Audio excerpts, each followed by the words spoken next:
Pemirsa, kita lanjutkan dialog kita dalam NTV Prime Dialog. Mantan Gubernur Jakarta, Anies Baswedan yang memiliki elektabilitas tertinggi di Jakarta gagal maju di Pilgub Jakarta. Pertama, terlempar karena 3 parpol penyokongnya di Pilpres bergabung dengan Koalisi Indonesia Maju. Yang kedua, PD Perjuangan ternyata cuma PHP. Dan ketiga, bahkan ada kabar, ada pula yang menjegalnya sehingga tidak bisa maju ke Pilgub Jawa Barat. Kenapa Anies Baswedan menakutkan? Siapa kekuatan besar yang menjegal mantan tokoh penting dalam kesuksesan Joko Widodo memenangkan Pilpres 2014 itu? Kami ajak Anda berdiskusi. Sudah hadir melalui sambungan daring Ketua DPD PDI Perjuangan Jawa Barat, Ono Surono, dan juga juru bicara relawan Anies Baswedan, Iwan Tarigan. Bang Iwan, apa kabar? Ya. Terima kasih bersama kami. Terima kasih. Kita sapa Kang Ono. Apa kabar, Kang Ono? Alhamdulillah baik, apa kabar? Ya, kabar baik. Terima kasih Kang Ono sudah bersama kami. Kang Ono, apa sebenarnya yang terjadi dengan Anies Baswedan kalau bicara Jawa Barat?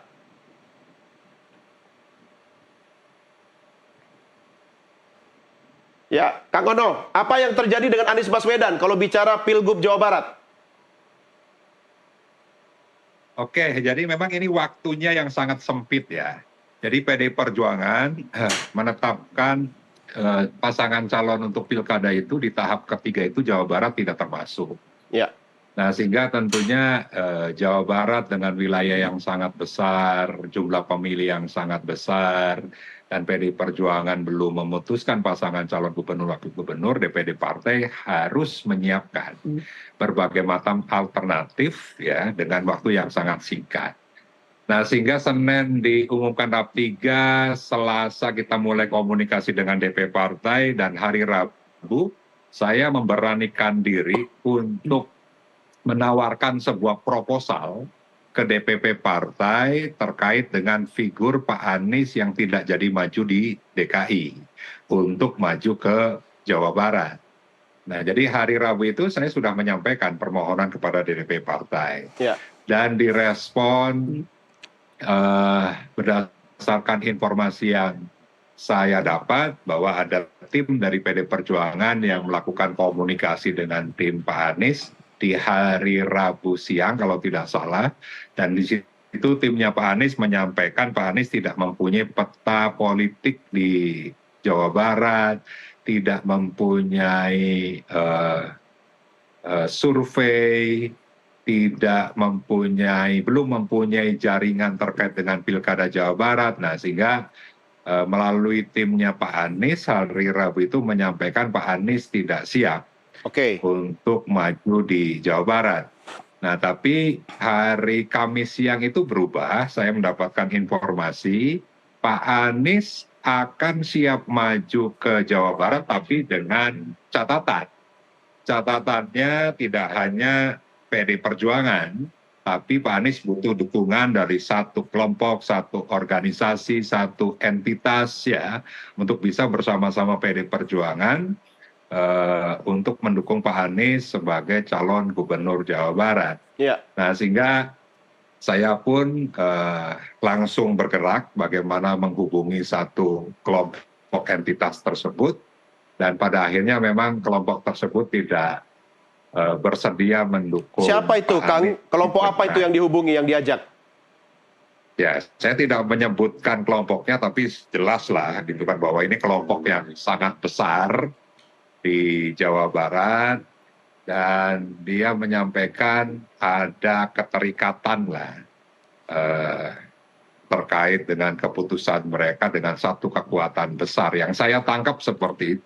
Oke, artinya sebenarnya Kang Ono, ini kan proposal Anda yang tidak disetujui. Lalu kemudian DPP juga punya rencana lain. Terus kenapa kok yang disalahin itu Mulyono? Mulyono itu ketua RW saya dulu di Jogja. Ini Mulyono yang mana nih, Kang? Kalau di Jawa Barat Mulyana ya. Saya Mulyana menyebutkan. Jadi kalau di Jawa Barat. Coba klarifikasi dulu dong, ini Mulyono siapa yang dimaksud ini? Ya Mulyana ini atau Mulyono ini kan kekuatan besar juga. Yang kemarin juga bagaimana diduga memporak-porandakan demokrasi di Indonesia kan. Nah, sehingga ya sebenarnya sudah jelas, sebenarnya proposal itu ya memang kami sudah sampaikan, ada catatan dari Pak Anies, kami lakukan. Ya saya sih berpikir simpel ya, kalau memang kelompok entitas ini juga sepakat dengan PD Perjuangan, saya yakin Pak Anies bisa maju di Jawa Barat. Ya, Kang Ono, kalau bicara realitas politik ya dari sisi elektabilitas, Anies Baswedan di Jakarta no comment ya, Anda akui. Tapi kalau bicara Jawa Barat ya ini tanda tanya besar. Saya curiga jangan-jangan ini bukan soal Anies Baswedannya, jangan-jangan sampean yang kecewa tidak jadi pasangan sama Anies Baswedan nih, gimana nih? Kalau saya kan tidak kecewa, orang hari Senin aja saya dilantik DPRD Provinsi Jawa Barat. Dan saya ini kan dari awal juga membuat berbagai macam opsi. Sebagai bakal calon, saya juga sebagai ketua DPD partai. Ya. Saya tidak egois untuk menyiapkan diri saya pribadi ya untuk maju di Pilkada Jawa Barat. Dan tentunya kan kewenangan DPD partai sebagai institusi yang memfinalisasi pasangan calon gubernur dan calon wakil gubernur Jawa Barat. Nah, adapun terkait dengan masalah bacaan terhadap Jawa Barat, beberapa pilkada yang lalu kan survei itu tidak menjanjikan juga bahwa pemenang survei adalah pemenang pilkada. Kita melihat 2008, ada Agung Gumelar yang selalu tertinggi surveinya, tapi kalah sama Ahmad Heriawan Dede Yusuf. Lalu juga bicara 2013, bicara Dede Yusuf yang selalu tertinggi angka surveinya, tapi yang menangnya tetap Ahmad Heriawan dan Deddy Mizwar. Kita juga melihat peta 2018. Kalau sebulan saja bergeser pilkadanya, maka Sudrajat Ahmad Sehu yang menang, karena dari nol mereka bergerak sampai akhirnya menyaingi Ridwan Kamil. Jadi Jawa Barat ini sangat dinamis, dan kami punya bacaan bahwa Pak Anies ini mempunyai basis dukungan yang kuat. Kalau berdasarkan Pilpres mendapatkan suara 9 juta lebih di Jawa Barat. Dan saya tahu betul, saya lihat betul bagaimana Pak Anies asli Jawa Barat, asli Kuningan, daerah sekitar Jakarta, Depok, Bogor, Bekasi, ini juga basisnya Pak Anies. Jadi saya yakin figur Pak Anies adalah figur yang sangat diterima oleh rakyat Jawa Barat. Nah, sehingga ini bukan serta-merta ya PDI Perjuangan ya seketika misalnya dalam waktu yang mepet ya akhirnya menginginkan Pak Anies. Kita mempunyai bacaan yang lengkap terkait dengan Pak Anies. Oke. Ya, baik. Saya ke Bang Iwan. Bang Iwan, setelah Mas Anies akhirnya pamit dari gelanggang pilkada, what next? Hari ini, selamat malam dulu. Kang Ono. Kang Ono ya, terima kasih. Siap, Bang. Ya, sudah menghebohkan dunia jagat perpolitikan. Ya. Siap. Terima kasih ya, sudah sebagian perjalanan Pak Anies. Jadi what next ya? Jadi hari ini sudah keluar video. Sebenarnya saya sudah bagikan. Ya, jadi Pak Anies akan melakukan langkah-langkah berikutnya. Ya. Karena memang ormas atau partai nih? Kemungkinan besar kita partai. Karena memang kalau Pak Anies kita masukkan ke partai, ini kejadiannya begini lagi. Begitu mau masuk PDI, calonnya langsung di sprindik. Ngomongin siapa sih? Mulyono. Nggak ada Mulyono, Mulyana. Kang Ono, kita ketawain aja ya. Iya, nggak boleh.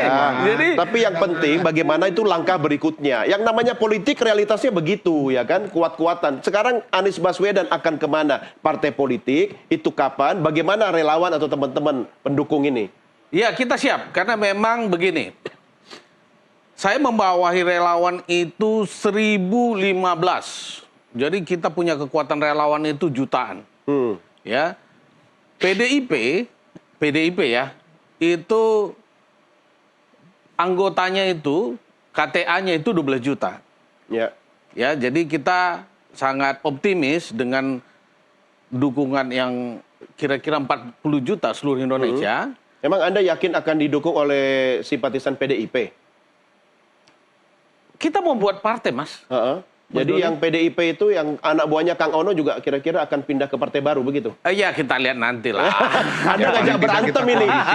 Ini namanya ngajak berantem Kang Ono ini. Iya, karena kita juga sudah capek, Om Don. Kenapa capek? Ya, capek begini. Kalau tweetnya Tom Lembong ya. Iya, Thomas Lembong. Ya, jadi kita kalau mau ikut kapal orang gitu ya. Pertama 3 kapal, ya enggak? Kemudian ninggalin kita. Kemudian begitu mau naik kapal lagi. Di PHP-in. Bukan di PHP, Om Ono tahu. Ya. Langsung sprindik keluar. Ya. Gitu. Kalau mau dilanjutkan, ya saya tahu betul kronologinya dari jam ke jam. Itu PDI itu harusnya itu jam 1 siang itu sudah deklarasi. Itu jam 12 itu keluar sprindik. Si Mulyono lagi. Senang banget sama Mulyono. Ya Mulyono lagi. Sprindik keluar. Iya, iya. Sprindik keluar kalau lanjut sama Anies, maka kasus naikin lagi kan. Iya. Capek ya kalau selalu begitu Iya. Tapi faktanya di lapangan politik memang begitu. Tadi kan Bang Iwan nyebut-nyebut Mulyono. Saya tidak punya pernyataan Mulyono. Yang saya punya pernyataan Presiden Republik Indonesia. Coba kita lihat sama-sama apa pernyataan Presiden Republik Indonesia berikut ini. Pak Anies itu tidak bisa maju di Pilkada DKI sama Jabar, dan Bapak dituding sebagai salah satu yang... Saya itu kan dituding kan banyak banget. Nggak asal itu saja, dituding mencegah, dituding menghambat, dituding... Ya tapi kan memang itu urusan partai politik. Mau mencalonkan dan tidak mencalonkan itu urusan koalisi, urusan partai politik, ada mekanisme, ada proses di situ. Saya bukan ketua partai, saya juga bukan pemilik partai, supaya tahu semuanya. Lu tahu urusannya. Sebentar Bang, saya ke Kang Ono dulu. Konfirmasi, tayangan tadi Kang Ono, apakah mirip dengan Kang Mulyana yang Anda maksudkan? Kalau Mulyono yang ketua RT tadi pastinya berbeda ya. Ya. Tapi kan saya selama ini menyampaikan silakan tafsirkan Mulyono itu siapa. Ya. Dan tadi Presiden sudah menyampaikan yang memang itu jawaban Presiden. Saya yakin itu bukan jawaban Mulyono. Iya, setuju. Jadi kita tunggu, kita cari ya Mulyono yang sesungguhnya itu seperti apa. Yang saya yakin Bang Iwan juga sangat mengerti itu. Ya, Kang Ono, PDI Perjuangan kan nggak bisa diintervensi. Masa sih sebegitu mudahnya kemudian Anda mengatakan ini gara-gara ada kekuatan besar yang mengatakan bahwa akhirnya PDI Perjuangan khususnya DPD Jawa Barat tidak bisa bergerak semaunya begitu. Apa jawaban Anda? Ya tadi kan catatan Pak Anies itu kan PDI Perjuangan harus mengajak partner, harus mengajak teman untuk sama-sama mendukung Pak Anies. Ya. Dan teman itu tidak bersedia mendukung Pak Anies ya karena memang ada juga kekuatan besar yang menghalangi. Yang saya baca seperti itu. Berarti salah temennya dong, bukan salah yang melarang. Ya sebenarnya kalau tidak ada tekanan oleh kekuatan besar itu kan mereka bisa melenggang. Ya. Kang Ono, Ya kan? ya, Kang Ono, saya kemarin ketemu dengan Mas Pram. Saya tanya langsung soal ini. Mas Pram menyatakan memang Anies Baswedan itu proyeksi Jakarta, ya, tidak untuk Jawa Barat. Ya, bagaimana perkembangan dinamikanya detik demi detik, itu kan saya tidak tahu di belakang layar atau dapurnya PD Perjuangan. Artinya, kalau bicara realitas politiknya, memang Anies Baswedan lebih cocok di Jakarta. Bukankah kalau Anda memajukan Anies Baswedan, maksa banget untuk Jawa Barat, begitu? Ya ini kan proposal yang kami tawarkan. Kan tadi saya awal menyampaikan, Bang Doni, bahwa kami mengusulkan Pak Anies itu dengan dasar. Pak Anies mempunyai 9 juta suara lebih di Jawa Barat. Pak Anies asli Kuningan. Iya. Ya, Pak Anies mempunyai track record yang jelas. Pak Anies bisa menjadi jembatan antara PDI Perjuangan dengan kelompok masyarakat yang selama ini juga memang boleh dikatakan misalnya jauh dengan PDI Perjuangan. Kita berharap ada rekonsiliasi yang terjadi di Jawa Barat dengan Pak Anies yang diusung oleh PDI Perjuangan. Jadi proposal kami itu jelas, bukan sekedar membaca kita misalnya waktu yang sempit harus memutuskan, enggak.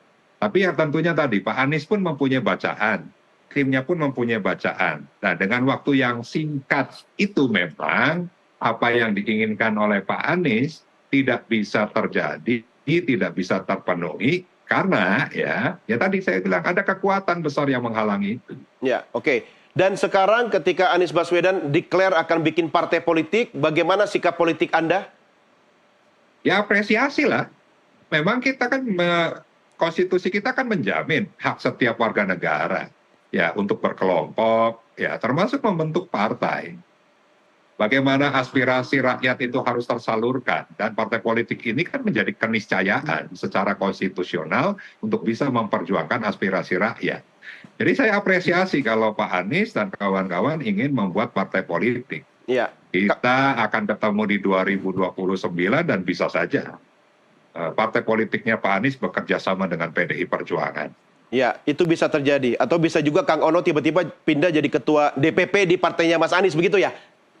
Ya enggak, saya konsisten dari mulai wakil ketua PAC, Asik. PDI Perjuangan tingkat kecamatan. Ya, saya tidak akan pernah bergeser dari PDI Perjuangan. Oke, yang mungkin jadi ketua DPP partainya Anies Baswedan yang di sebelah saya ini, Bang Iwan. Ya, Bang Iwan. Jadi gimana Iwan langkah nanti. selanjutnya, Bang Iwan, untuk partai politik ini? Ya, kita persiapkan. Ya baru 1 hari, baru kemarin kita putuskan. Setelah kita melihat ini sudah nggak benar lah. Ya, kalau tersandera begitu semua partai politik. Jadi tidak ada, kalau kita lihat kemarin orang yang niatnya baik itu udah sulit untuk maju membangun bangsa ini. Ya. Ya, itu yang terjadi. Idealisme itu tidak bisa lagi menjadi bagian pemimpin. Ya, sudah transaksional semua. Oleh karena itu kita melihat ini sudah saatnya Pak Anies harus membangun partai politik. Itu saran kita. Ya. Dan memang sudah kita pelajari juga ya, karena memang setahun ini mulai dari Pilpres itu kan kita sudah pelajari semua. Ya, ini tarik-menariknya terlalu kuat, bukan nggak intervensi. Kemudian perilaku kekuasaan 10 tahun itu, Bang Doni, Ya. itu kalau dia nggak setuju, menggunakan hukum. Mulyono ini lagi. Ya. Jadi itu orang dibuat sandera semua.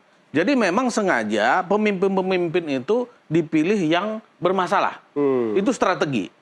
Jadi kalau tidak mengikuti keinginan dia sedikit saja, langsung dibuka. Ini kasusmu. Mau nggak ku merah putihkan, gedung Iya. merah putih. Iya. Itu terus. Jadi nggak perlu lagi dicari orang yang niat bagus. Iya. Ya seperti Said Didu, Mahfud MD gitu, yang orang bersih-bersih. Itu nggak perlu. Yang penting itu bisa disuruh-suruh. Gitu. Kalau bandel sedikit, sprindik. Ini Erlangga begitu. Ini kok ketua RT ku di Jogja terkenal banget ya? Oh iya, Mulyono Waduh. luar biasa itu. Bagaimana? Ini kan artinya kan sekarang baru memulai langkah pertama, Iya. ya kan? Artinya fokus untuk 2029. Ya, 2029 ini untuk apa? Untuk Pilpres atau apa? Pilpres lah pertama.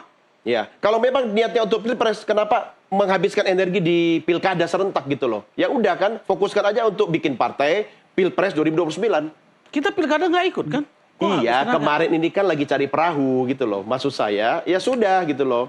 Kita Dari bukan awal cari itu perahu. udah fokus aja ke Pilpres 2029. Ya tadi niatnya itu nggak membangun, tapi melihat situasi yang sudah begini. Biar saya kasih tahu kronologinya.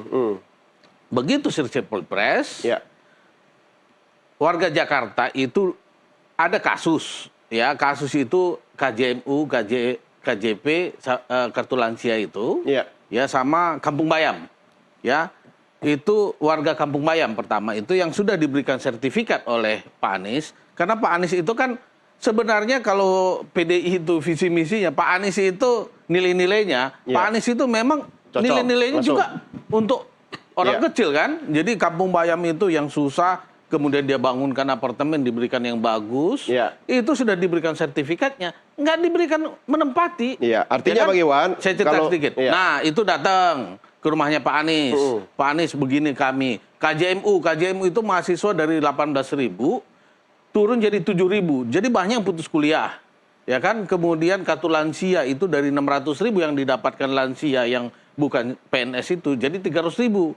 Kan itu datang ke rumah Pak Anies. Iya, Saya iya. itu hanya istirahat 1 minggu, Om Doni. Oke, ya. 1 minggu begitu melihat warga datang, Pak Anies saja masih capek sekali Ya, kan karena artinya keliling Indonesia. aspirasi ya. Aspirasi Oke. warga Pak Anies supaya memimpin Jakarta. Ya. Karena saya melihat begitu, langsung saya kumpulin 1 minggu kemudian relawan-relawan yang tinggal di Jakarta. Ya, oke, Karena Bang itu Iwan, kan ada 1.015. saya harus mengakhiri diskusi kita. Anda Oke. masing-masing punya 1 menit ya. Tetapi artinya Anies Baswedan harus memaintain panggung selama 5 tahun ke depan.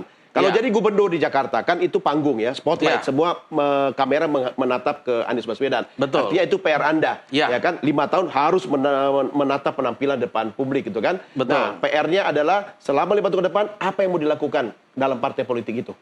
Nah, pertama Singkat itu saja. singkat saja itu dalam 2 tahun. Ya. Dalam 2 tahun itu kita akan membangun dari DPP, DPC, DPD, DPC, ya, kemudian PAC. Itu sudah terbentuk sebenarnya Ya, seluruh karena Indonesia. relawan tadi sudah terbentuk sebenarnya. Ya. Itu nanti langsung kita jalankan dalam 2 tahun. Oke. Dalam tahun udah selesai. Tapi Pak Anies ini kan memang kemarin waktu maju ke DKI aja kita pro kontra karena ini Pak Anies ini udah milik Indonesia Oke. gitu. Hampir 45 juta suara. Ya, yang penting logistik aman kan? Kita begini ya, Om Doni ya, tidak semuanya uang. Iya. Pilpres itu, Pak Anies itu dana kampanye itu hanya 50 miliar. Iya. Ganjar itu 500 miliar, kemudian Prabowo. Ya, itu kan kampanye. Kalau bikin partai kan beda. Ya, lebih gampang lagi. Yang penting itu kan relawan Anies itu kan luar Siap. biasa. Apa susahnya buat partai? Kalau memang semuanya mau urunan, rumah bisa jadi kantor. Kita semuanya Ya. begitu kok. Oke, baik. Asal memang begitu tadi ada nilai yang mau diperjuangkan. Oke, itu yang akan diperjuangkan. Tahan Betul. dulu Bang Iwan. Kang Ono, terakhir buat Anda. Artinya sekarang fokus PDI Perjuangan Jawa Barat adalah mendukung calon gubernurnya sekarang ini. Lalu bagaimana kemudian memonetize suara-suara pendukung Anies Baswedan yang tadinya kemungkinan diharapkan kalau Anies maju di Jawa Barat, itu dialihkan untuk mendukung calon gubernur Anda sekarang, Kang Ono. Kita mempunyai pasangan JJ Wiradinata ya, yang 2 periode Bupati Pangandaran saat ini juga masih menjabat. Beliau pernah di DPRD Kabupaten Ciamis ya. Mempunyai track record yang sangat jelas. Ronald ini kan anak muda di dunia entertain, dia juga sangat hafal juga di industri kreatif. Kita mempunyai figur yang layak kita jual untuk masyarakat Jawa Barat. PDI Perjuangan mempunyai modal suara 2,9 juta. Ya. Sehingga saya mempunyai keinginan Pak JJ, Pak Ronald ini benar-benar bisa diterima di masyarakat di seluruh lapisan dengan gerak-gerak politik, gerak-gerak kampanye yang humanis, yang relate dengan anak muda, dengan ibu-ibu, dengan kelompok urban, dengan buruh, petani, nelayan, dan sebagainya. Sehingga kita saat ini yang menyiapkan berbagai banyak instrumen pergerakan, ya, kita ke bawah, kita menyiapkan bagaimana media sosial, kita menyiapkan Ya. bagaimana relawan-relawan yang akan mendukung. Tapi kuncinya adalah rakyat Jawa Barat. Kita menginginkan Jawa Barat yang jauh lebih baik, bukan hanya gimmick-gimmick yang kemarin baik. sering kita terima. Kita tidak hanya Jawa Barat membangun infrastruktur yang tidak berkaitan dengan ekonomi rakyat, seperti membangun alun-alun dan sebagainya. Dan saya pastikan Pak JJ mempunyai konsep yang jelas bagaimana membangun Jawa Barat dengan pengalaman beliau sebagai Bupati Baik. Pangandaran 2 periode. Ya. Baik. Kang Ono, terima kasih. Jangan lupa titip salam buat Kang Mulyana yang ada dekat rumah Anda itu ya. Siap. Sampai Pak ketemu Mulyana. lagi. Ada ketua RW, tadi ketua RT, sekarang ketua RW, Mulyana. Oke, Siap. terima Bang kasih, Iwan, Kang Ono. Terima kasih Bang Iwan. Iya, Bang Iwan Oke, terima kasih sampai juga. ketemu Kang Ono di Bandung ya. Iya, Siap, Bang Kang. Iwan terima kasih juga, sukses buat partai politiknya ya. Terima kasih. Kang. Oke, Jubil. terima kasih Bang. Pemirsa, inilah akhir jumpa kita dalam NTV Prime Dialog, sekaligus mengakhiri NTV Prime edisi hari ini. Atas nama rekan-rekan redaksi dan kerabat kerja yang bertugas, saya Doni The Kaiser berterima kasih atas kebersamaan kita. Sampai jumpa, salam Nusantara.